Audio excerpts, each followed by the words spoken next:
Merci, Madame la Présidente.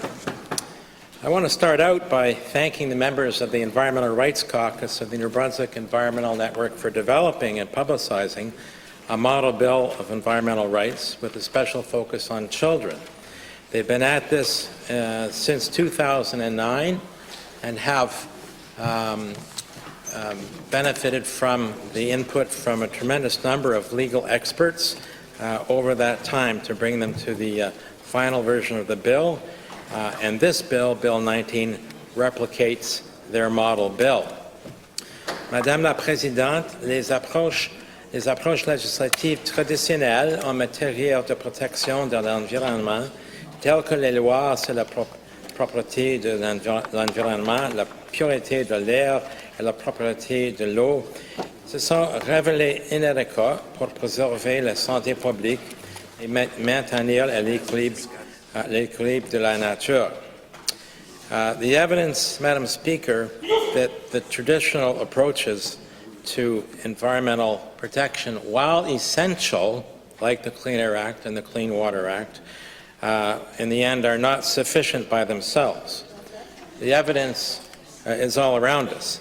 Intellectual and developmental disabilities in children, premature deaths from air pollution, cancers from toxic pesticides and forever chemicals, neurological decline from exposure to lead, cadmium, fine particulate and sulfur dioxide. Nature's very balance has been upset as wildlife and plant populations tank and the climate becomes increasingly chaotic. Environmental risk factors are most significant for children. Gram for gram, children eat, drink, and breathe more than adults relative to their size, so they take in more contaminants, more pollutants. Madam Speaker, they're not just like tiny adults. Protective bodily systems that filter pollutants from an air that's breathed in and that process chemicals in the body once they're ingested are not fully functional in children. Again, they're not just like little adults. L'exposition environnementale à des contaminants chimiques peut perturber les processus biologiques normaux avec de graves conséquences pour les enfants pendant les périodes de croissance et de développement rapide qui ne se produisent qu'au cours de l'enfance. So, Madam Speaker, the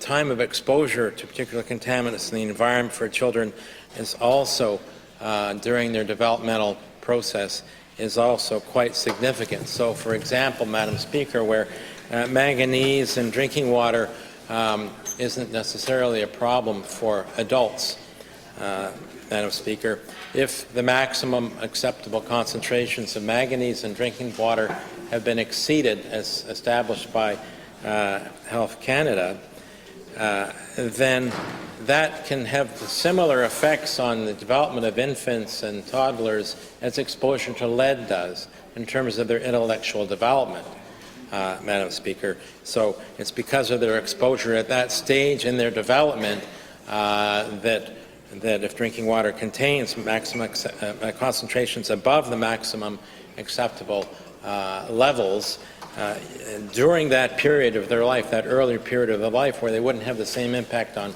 even youth or adults, they would during that development phase in infants.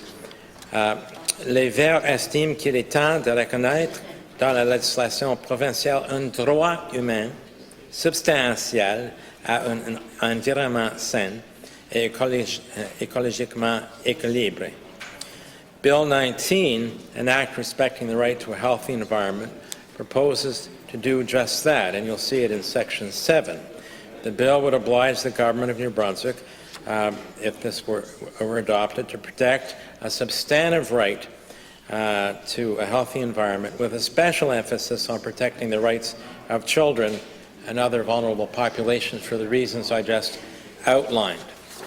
In order to implement and enforce a substantive right, which we don't currently have, to a healthy and ecologically balanced environment, this bill provides a number of procedural rights that currently are not available to citizens. A toolkit, if you will, for citizens to protect the health their health and the health of the community, and ensure their environment is ecologically balanced. Well, what do these procedural rights look like, Madam Speaker? Well, they include the right to access environmental information, a right to participate in government decision-making, a right to public interest standing before the courts in environmental matters, Madam Speaker. So the bill outlines in considerable detail what these procedural rights would include. So I'm just giving a high-level summary of them. It would create a new legislative officer called an Environmental Rights Commissioner, who on request could review, for example, government policies that may violate or the citizens may feel violate the substantive right to a healthy environment, and the legislative officer could report on that very thing, just as our legislative officers do on other issues in the legislature, only this Environmental Rights Commissioner would be dealing with this in particular. The bill would create greater protections for New Brunswickers who take action in respect of environmental harm by strengthening whistleblowing rules that currently need strengthening, as government has already acknowledged in their speech from the throne, and it would afford legal protection from frivolous lawsuits, which are just intended, designed to prevent citizens from speaking out about what they believe are violations of their environmental rights. As the lawyers at the East Coast Environmental Law Association have said, legislating environmental rights will create more room for legal recognition of environmental harms that diminish people's well-being, quality of life, and the sustainability of their communities. En l'absence d'un droit à un environnement sain, les organismes de réglementation n'ont pas réussi à protéger la santé des personnes et à maintenir l'équilibre de la nature. Depuis longtemps, les organismes de réglementation minimisent les préoccupations en matière de santé et d'environnement exprimées par les scientifiques du gouvernement et des universités.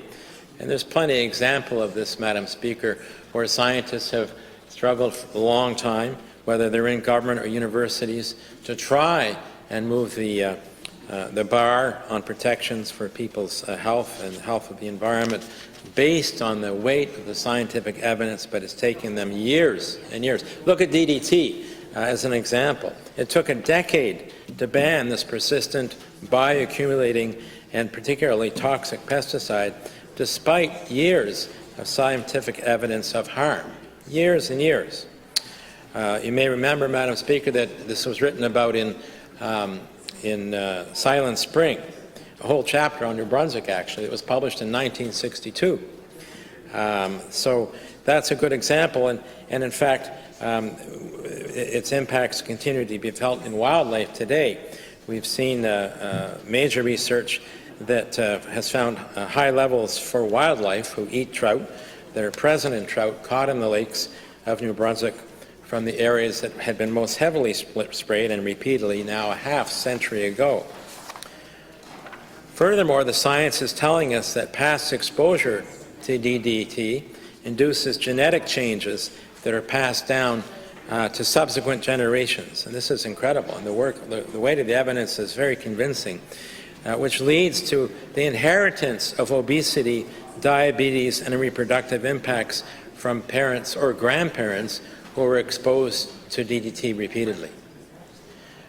So you can see the importance, once the science is in place, of acting swiftly and not having to wait for the gears to grind slowly until finally the action is taken.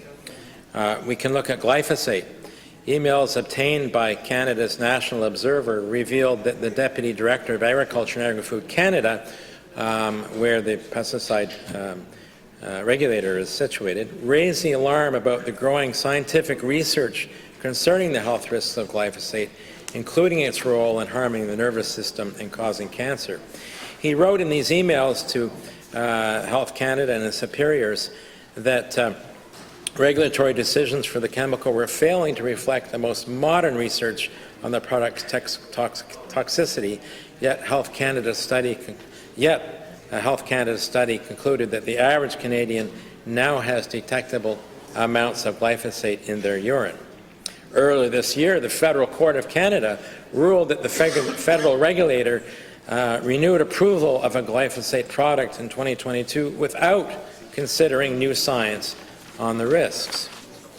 For years, the federal regulator has played down the health and environmental concerns expressed by its own scientists about the most toxic pesticides that are on the shelf. For example, chlorpyrifos, also found in our urine today yet. Despite its potential to cause brain damage in children, it was finally banned in 2023 after Health Canada allowed the risk assessment to drag on for 20 years, Madam Speaker. 20 years. Just think of how many children may have been harmed over that period of time, despite the weight of the scientific evidence proving that this was a problem. The same issue is taking place currently with the review of what are called dithiocarbamates, like mancozeb, and their toxic breakdown products, ethylene thiourea, or ETU, which can have negative impacts on field development and reproductive health. And we saw this in the 80s, Madam Speaker, with the high incidence of neural tube defects like spina bifida in the upper St. John River Valley.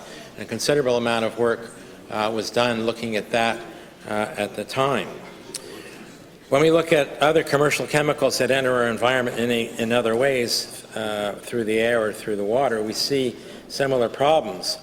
The risk of a whole class of chemicals that are persistent and bioaccumulate, known as PFAS, were first publicized by the Environmental Protection Agency in 1998, but it took 20 years for the Canadian government to begin the process to regulate PFAS chemicals under the Canadian Environmental Protection Act. And there's a great series of articles on the CBC website with a map of PFAS hotspots, which includes some areas in New Brunswick, was published today. Research links PFAS exposure to reproductive harm, development problems in children, hormone disruption, and kidney and testicular cancers. Le EPA a récemment fixé des limites pour 6 produits chimiques de PFAS régulièrement trouvés dans l'eau. Le gouvernement canadien a fixé des limites pour 2 d'entre eux et le Nouveau-Brunswick n'a pas encore mis à jour ses directives sur l'eau potable pour en tenir compte. Hopefully we'll see that change with the updating of the Clean Water Act shortly. En l'absence d'un droit automatique à un environnement sain, c'est ce qui se passe. Par conséquent, le Nouveau-Brunswick n'a pas réussi à assurer un environnement sain à ses citoyens et à maintenir un environnement écologiquement équilibré. Les exemples sont nombreux. From toxic wood-preserving chemicals spilled, buried, and dumped years ago by a long-gone industry in Newcastle, forcing the town to relocate its drinking water supply because the aquifer close to its wells had been contaminated, to the historical buildup of heavy metals like lead and cadmium deposited in the soil and taken up in shellfish in the Belledune area from air pollutants emitted by the former lead smelter before it was required to install proper air pollution controls, Madam Speaker, which represents a tremendous historical buildup of those substances, to the massive spill of diesel fuel in Woodstock, and then, of course, the well-documented degradation of forest ecosystems and loss of or reduction in bird populations that have been well documented on Crown land and forests across the province. That is avoidable, an avoidable consequence if forestry practices continued more like the forest management plan that had been established for a short while by Bruce Northrup when he was Minister of Natural Resources. I look at the elevated rates of multiple sclerosis in the Majorville-Sheffield region and wonder about the impacts of chronic exposure to the drift of Agent Orange from base Gagetown historically in past years. I look at the hundreds of people who are experiencing neurological decline at a young age and younger age, and sometimes within the same family. And I wonder about experts asserting that there may be environmental factors at work. Federally, a substantive human right has actually existed. A substantive human right to a healthy environment has actually existed since 2023 with amendments to the Canadian Environmental Protection Act. Human rights to a healthy environment have been recognized in PEI, and in Ontario, where that law has been in place for 30 years now, Madam Speaker, 30 years, to good effect without bringing about any kind of negative consequences that sometimes are raised around these sorts of bills. Ce projet de loi changerait le paysage juridique permettant aux citoyens d'agir pour garantir un environnement sain et écologiquement équilibré dans leur communauté. Il leur donnerait les moyens de s'informer et d'agir si nécessaire. L'idée selon laquelle un certain nombre de cancers, un certain taux de maladies neurodégénératives ou une certaine fréquence d'impact sur le développement ne sont que le prix à payer pour faire des affaires sera enfin remise en question. On the contrary, ensuring a healthy environment for all would just become a routine cost of doing business in our province, like it is in Ontario and Prince Edward Island. So why would anyone possibly oppose this bill? Well, we have to be courageous enough to cede some authority to the citizens of in this province in granting substantive environmental rights in law to those citizens, just as been done for human rights under the Charter, the Canadian Charter. This does fly in the face of the long march to centralization of power in this government and governments across Canada, Madam Speaker, but it would be a positive departure. Secondly, industrial sectors that contribute to an unhealthy environment and throw nature out of balance through poor environmental practices and technologies might be fiercely opposed to empowering citizens with a substantive right to breathe clean air and drink safe water. With the history of corporate capture in our province, it would be quite a departure for this legislature to support this bill and empower citizens at second reading, and then send it to committee phase to bring about whatever improvements members in this House feel are needed before it's ready for prime time to be passed in its total form by this House. And that, of course, is the role of committee phase. Madam Speaker, the Premier said on the floor here that government members were free to vote in the best interest of their constituents. At second reading, we are voting about whether or not we support the principle of the bill, not the details. Do we support the principle of New Brunswickers having a substantive right to a healthy environment with the necessary procedural rights to enforce this, or do we not? It is the committee stage where we will dive down into the details of the bill, section by section by section, hopefully with the benefit of witnesses, which would enable members to propose amendments they feel would improve the bill before it goes to third reading and might be adopted by this House. Ensuring a substantive right to a healthy environment in law, accompanied by the procedural rights citizens require to uphold that right to a healthy environment, will in fact represent transformational change in how New Brunswickers' health and well-being is protected from environmental risks and ecological degradations, Madam Speaker, with its special focus on children. I think we all agree that we do need to do things differently, Madam Speaker, and this legislation would complement traditional forms of legislation that is being updated and modernized, which is important to do, but complement it in a way and fill in a sense, the gap that traditional legislation has left, and that is to ensure that there is a substantive right for New Brunswickers, a substantive right to a healthy environment, Madam Speaker, just like they have the right to freedom, liberty, Madam Speaker, and life. So, Madam Speaker, this is creating that new right, as has happened in Ontario and Prince Edward Island, and the federal government has done it within their limits of their jurisdiction, Madam Speaker, without stepping on provincial toes. And we can do the same thing here. So I'm certainly encouraging all members to support this bill in principle at second reading. Thank you, Madam Speaker.